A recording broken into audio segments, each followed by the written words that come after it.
Dear brothers, happy Friday, fellas. On this little Friday morning, again, I am in the patented shades today. I've got my super cool blenders on. The eye is still pretty swollen and not the prettiest thing to look at. And the lights are still a little bit bothersome, but I'm hoping by next week we're back up and at it. So instead, for those of you watching on the YouTubes, you get the glasses again. But today we're going to talk about stewardship. Big word, fun word. I get it. I'll keep trying to. Maybe it'll be like Friday fun words. I think we did something fun last week too. But I got thinking about this topic, and I think it's going to benefit us a little bit today as we head into the weekend. When I was in high school, specifically like halfway through my senior year and heading into undergrad, I can always remember the days where I just did not want to get up and go do my workouts, which were pretty much always in the morning. First thing in the morning, wake up at like 4:15 and out the door by 4:45 and get into the gym. Or I didn't want to do my sprint workouts after school. I didn't want to go work on my 3-step drop or my rollouts. I just wasn't in the mood to do it. All of us, all of you listening, have had those experiences where you just weren't up to doing something. You weren't in the mood. You know, life happens, and it happens now all the time. There are plenty of days where I'm like, I don't want to do anything, where I'm tired, I want to click this snooze button 500 times. And I always think back to a memory that I had about halfway through my junior football season. And I had just woken up, and I could hear my dad crying in the other room, which was just, down the hall from me. And at this point, we were about 2 years into his Lou Gehrig's disease diagnosis, which I've talked on here about before. And I walked over to the room, and finally, after feeling like he had calmed down, it had basically come to pass, and we figured out that he was trying to get his socks on, and he couldn't grip them with his left hand. His fingers weren't working that morning. And I can remember seeing the defeat on his face, and it wasn't the last time and certainly not the worst time that happened. And he was devastated. It was just one of those signs that the disease was progressing, and watching him realize that and knowing that I could do shit all about it was heartbreaking. I can't tell you how many nights I spent just, crying to myself, wondering how on earth this could be a reality. However, I can remember after that incident and others as time went on and his abilities just got worse, I made a very conscious effort on the days that I didn't want to do something or that I was tired. I would think about that morning and my dad and the other events that we basically had to go through together. A guy that would give anything to be physically whole again, to be strong again, to be able to get up and work as hard as he had always done, to go mow the lawn like he used to be able to play pass with me and play one-on-one in the yard and be himself again.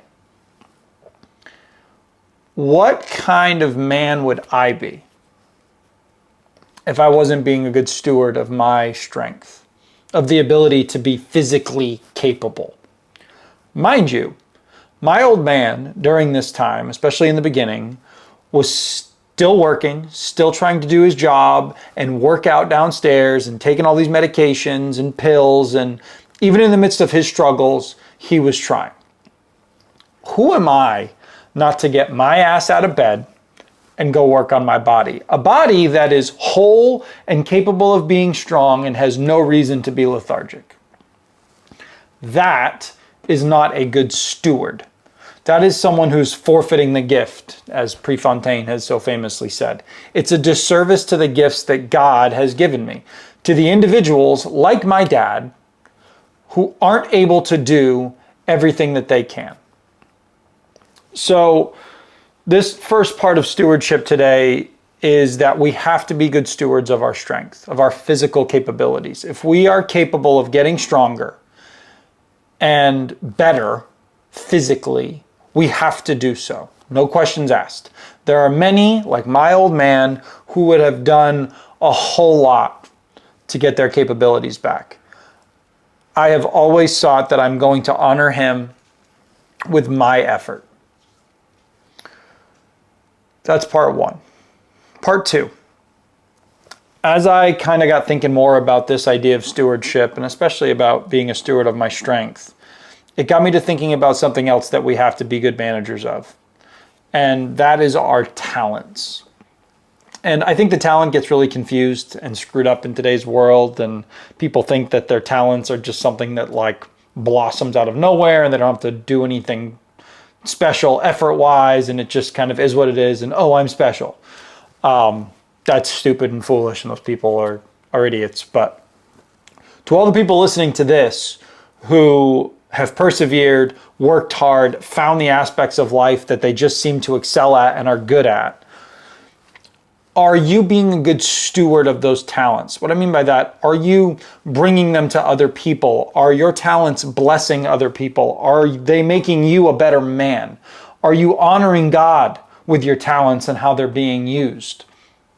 I think about a bunch of friends of mine who are brilliant in some field or some action. Financial gurus, real estate folks and moguls, coaches, teachers, construction laborers, trash men. There's obviously plenty of men in these fields, but these men are phenomenal stewards of their talents. They try to become further experts in their fields. They use their talents to bless other people.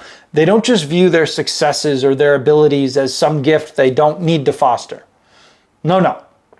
They choose to become excellent, to use what God has given them as a way to give back to the world. And I think of friends of mine who have worked full-time in one job and been pretty much full-time volunteer coaches at the high school level for decades. Not being paid, by the way. Volunteer folks at the high school. And their talent is in helping young men conquer their fears, become better humans, improve on the court or the field. And that is a good steward, fellas. A man that's willing to use his talents for the betterment of those around him. And I don't see anything really more beautiful than that. When you find the things you're good at through working hard and persevering and suffering and trying 100 different things, and you're like, you know what? I just so happen to be, pretty good at managing people. You know what? I'm pretty good with numbers. You know what? I'm pretty good with like physics stuff. And I understand psychology pretty good. I'm pretty good at reading people or handle whatever the thing is. And you take that thing and you optimize it and then you give it to the world. That's a good steward. And I'm going to bring this back to my third point today, which you read in the title, which is freedom, liberty. And to be a good steward of our freedom, especially here in the U.S. And I know it is not in vogue right now, if you will, to talk about how beautiful having freedom is, especially here. But oh boy, it's an incredible thing. I went to a college with several kids who were from, we're going to call them communist countries because that's what they are. But we won't mention them by name because they've been banned for less on the interwebs. But they would tell me about what they could and could not do, what they could and could not say, what jobs their families could and could not have. No control. No freedom. As long as they basically did what the government said, they were quote unquote free. But you couldn't step outside of that. And don't get me wrong. Let's not get it twisted. America has some serious shit to work out at this current juncture. I don't think that our founding fathers' concepts and then the current ideas we have about taxes, sending money abroad, and basically how we get screwed into all sorts of nonsense with our money, amongst other things, I personally think is sinister, in my humbled opinion. However, even in the midst of all that, there is absolutely no reason that you can't go start a business right this instant. No reason that you cannot go write a book of your choosing, in any genre you so choose. No reason that you cannot go become the next big pro athlete. Your options are endless and abound strictly by living in this country. You are free to make those decisions and make a life for yourself. That's the beauty of the US of A. A beauty that we better figure out how to hold on to and fight for if we care to keep it. Which is why we must be good stewards of it, fellas. We have to protect our freedom, protect our rights. Stop giving the government power to control over us. They should not. They suck at it. When you give it to somebody else, their intentions usually aren't great because it's going to be whatever keeps them in power. No, thank you. When we are good stewards of our freedom, of our civic responsibilities, we give the next generation of men the opportunity to succeed far beyond our comprehension. Stewardship is about responsibility to yourself, to your gifts, and to those around you and to those who are yet to come. A responsibility to be good, to work hard, to persevere, to give, to love. I tell you, fellas, I feel that idea today in my bones. I know that we are the kind of men who have to be good stewards. I don't mean that all of us need to go and become political figures or be famous or any of that shit. I mean that you must take care of yourself, bolster your faith, love your family fiercely for that matter. Honor the gifts that you've been given. Don't delay in providing those things to the world. Most of all, protect the freedoms that many men and women have fought to protect for us. Their stewardship passed on to this generation, and our generation seems to be really screwing it up. Do not be one of those people that screws it up. Be the ones who stand in the gap, who say, "Send me," as we read about in Isaiah 6.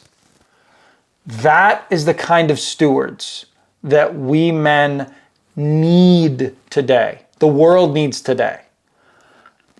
I earnestly pray that I can be that kind of man, as I pray all of you can as well. Make that your prayer today, to be a good steward of your strength, of your talents, and certainly of the incredible freedoms that we have in this country. And let's not forget it. Boys, thank you for another incredible week. Episode 70 today, man. We're cranking along. Thank you. I love you. God bless. Be strong. Let's have an incredible weekend, boys. We'll see you.